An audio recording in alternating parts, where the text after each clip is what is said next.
Salam sejahtera Malaysia, terima kasih kerana menonton video-video dalam channel ini. Sebelum kita mula, jangan lupa untuk tekan tombol subscribe, share, like dan komen. Let's go! Salam sejahtera dan salam perpaduan kepada seluruh rakyat Malaysia. Berita panas hari ini bertajuk Kesihatan Abdul Hadi merosot, anak mohon doa, solat hajat. Berita penuh.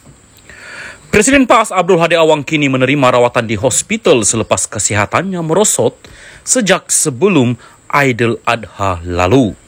Perkara itu dimaklumkan anaknya Muhammad Khalil Abdul Hadi menerusi catatan di Facebook pagi ini. Mohon doa dan solat hajat khusus untuk kesembuhan Ayanda Tuan Guru. Kesehatan Ayanda sedikit merosot sebelum Aidil Adha dan kini sedang menerima rawatan dan pemantauan lanjut oleh pihak doktor di hospital, katanya. Bagaimanapun, Muhammad Khalil yang juga adun batu buruk tidak memaklumkan lokasi hospital Abdul Hadi dirawat. Menurutnya, Abdul Hadi telah berada dalam keadaan uzur ketika majlis pelancaran jentera pilihan raya pemuda PAS Terengganu pada 27 Jun lalu. Bagaimanapun, katanya, ahli parlimen Marang itu tetap menggagahkan diri untuk hadir program berkenaan.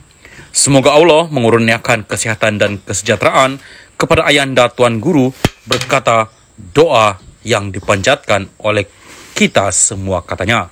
Sementara itu, bernama melaporkan Muhammad Khalil ketika dihubungi mengesahkan Abdul Hadi menjalani rawatan di sebuah hospital di Kuala Lumpur, Terengganu dan berada dalam keadaan stabil.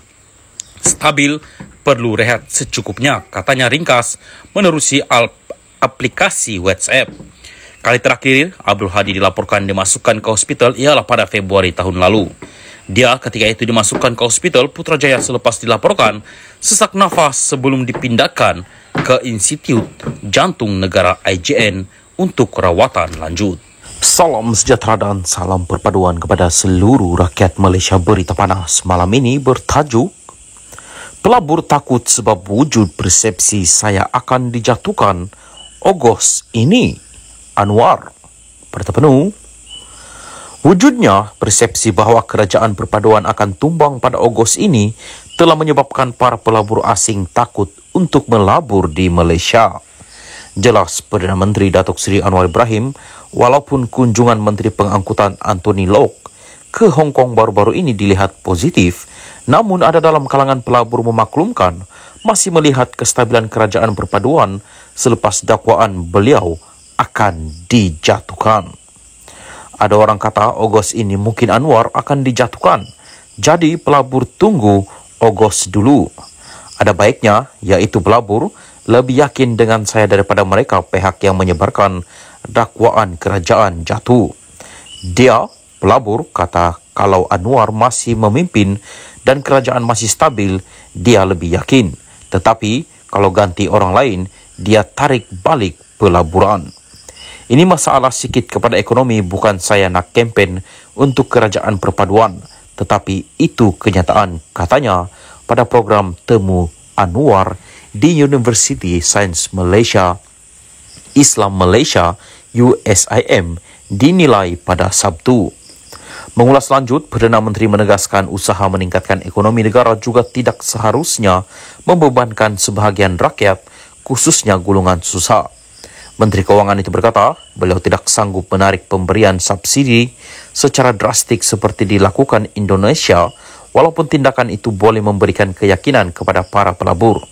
Kalau ikut Indonesia, dia kata subsidi elektrik ini diturunkan drastik, tetapi saya tak sanggup dan saya hanya turunkan bagi golongan kaya. Pelabur pula mereka kira wang. Nampak Indonesia lebih berani turunkan subsidi, jadi itu meyakinkan dan dia ingat itu political will. Tetapi fahaman saya pula, falsafah ekonomi tidak begitu. Saya tidak fikir negara harus berkembang dengan bebankan sebahagian rakyat, terutama yang susah, ujar Anwar. Dalam masa sama, Perdana Menteri berkata langkah yang diambil oleh kerajaan perpaduan ketika ini disifatkan lebih berhati-hati dan berhemat. Indonesia lebih berani menurunkan defisit, tetapi saya turunkan dari 5.6% kepada 5.0% sahaja dan mengambil langkah itu supaya ia tidak menekan rakyat. Kalau defisit diturun secara drastik, macam mana nak buat asrama, nak buat fakulti perubatan atau baiki sekolah.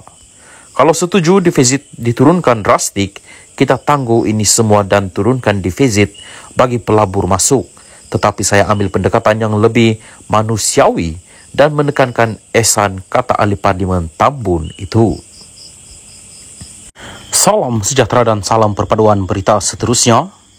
Perubahan kerajaan segala-galanya boleh berlaku, Muhyiddin. Tan Sri Muhyiddin Yassin tidak menolak kemungkinan akan berlaku perubahan kerajaan pusat sekiranya Perikatan Nasional PN memenangi semua pilihan raya negeri PRN di 6 buah negeri. Namun, pengurusi PN itu enggan mengulas bagaimana perubahan kerajaan akan berlaku, tetapi menegaskan ia sedikit sebanyak mampu menggugat kedudukan kerajaan sedia ada jika PN menang di semua 6 buah negeri tersebut. Disebutkan tadi 6 buah negeri berhadapan dengan PRN. Ini bukan jumlah yang kecil. Kalau 6 buah negeri menghadapi pilihan raya dan 6 negeri dimenangi dan dikuasai oleh Perikatan Nasional, sudah tentunya yang duduk di Putrajaya akan goyang. Soal macam mana saya tak nak sebutkan di sini. Orang Indonesia kata segala-galanya bisa boleh berlaku, katanya dalam ceramah Perdana Jelajah Selangor Baharu Kita Bangkit di Shah Alam pada Sabtu malam. Pada Khamis, PN mengesahkan akan bertanding di kesemua 245 kerusi Dewan Undangan Negeri DUN pada PRN kali ini meliputi Negeri Sembilan, Kelantan, Terengganu, Selangor, Kedah dan Pulau Pinang. Sebelum itu, dalam ceramah sama, pengurusi Perikatan Nasional PN Selangor, Datuk Seri Mohammed Azmin Ali mendakwa Perdana Menteri Datuk Seri Anwar Ibrahim akan dijatuhkan sebaik sahaja gabungan tersebut menang dalam PRN Selangor.